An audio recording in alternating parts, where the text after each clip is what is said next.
Good morning, good afternoon, or good evening, depending on when you're watching this.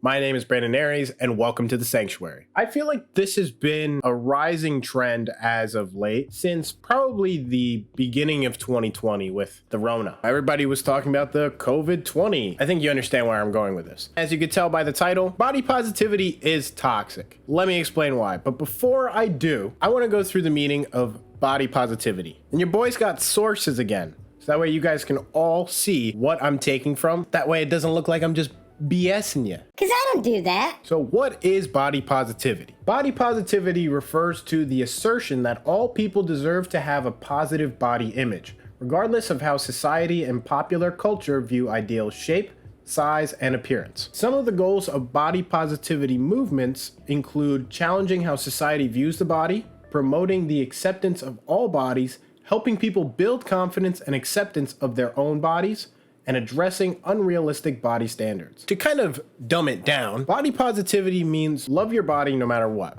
No matter how it is, whether you're skinny, jacked, fat, love yourself for who you are. Be positive about how you look. However, I feel like over the past year, it has gone a little down the wayside. There's this new thing called toxic positivity. And toxic positivity is the excess of positivity in social media. Toxic positivity refers to the idea of focusing only on the positive aspects of life, while rejecting or dismissing negative emotions, which are part of our human nature. We all have things that we don't like about ourselves, and we try to see through it. We try to love ourselves no matter what. That is why I started this channel. Self-love. In the next paragraph, the writer begins to say again, social media and the body positivity movement can put some pressure on us by making us feel that we should always feel good about our bodies regardless of their state of health. It continues to say we must learn to walk the path of self-esteem and understand our mental needs.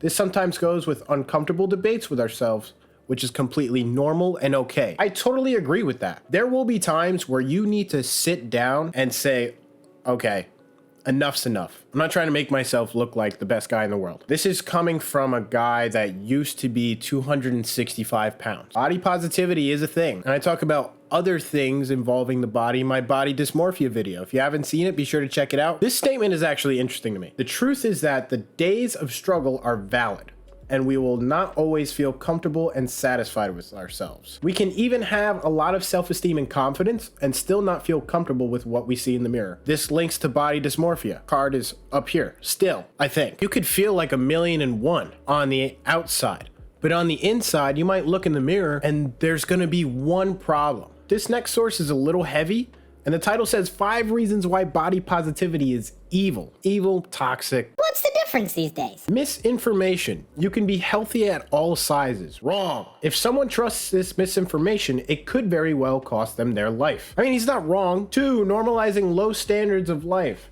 Do you really think it should be normal to suffer from diabetes, depression, insecurities, early death? Kids growing up are believing this is the norm.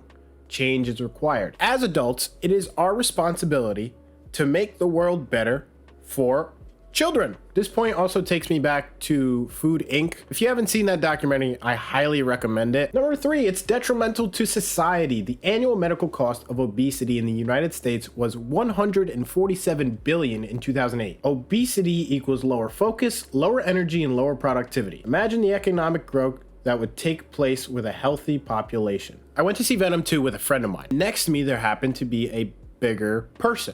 And he says as he's eating his popcorn, AMC should just make a streaming service, so I wouldn't have to leave the house anymore. What? Like, yes, it's nice to have streaming services. I didn't see Dune in theaters. I saw it at the comforts of this bed. And while that's nice, for me personally, who loves movies, it takes away the experience of going to the movies, going out with friends and doing something, being productive. Number 4, unethical precedent.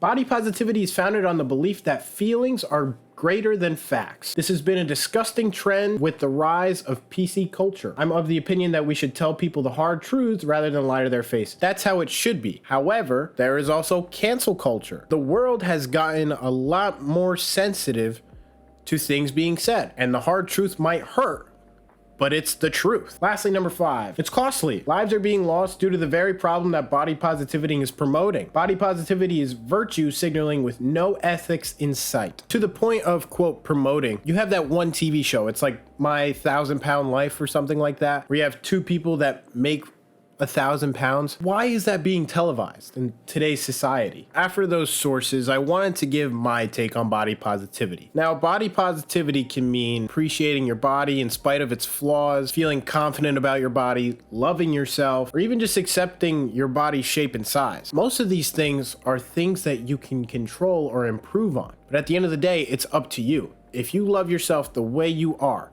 don't change a thing. If something interferes with your health, then change something. But if you're happy the way you are, keep going. If I could be happy now, losing all that weight, still eating my favorite foods, being better and better about loving myself, you can do the same. Like I've said, I feel like the body positivity movement has strayed way far away from what it's supposed to be to what it is now. In some way, shape, or form, everything on this world is turning toxic in some way. What we need to do is find a way to stop it. Moral of today's video, don't be toxic about body positivity. Love yourself for who you are. And if there's something you can change, change it. If it ain't broke, don't fix it. That wraps up this video.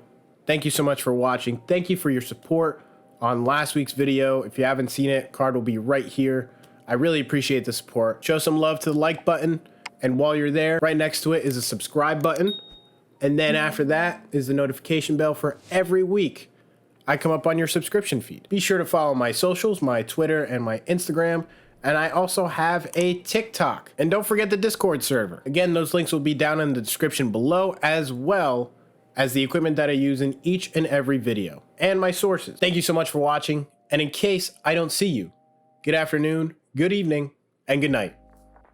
Peace.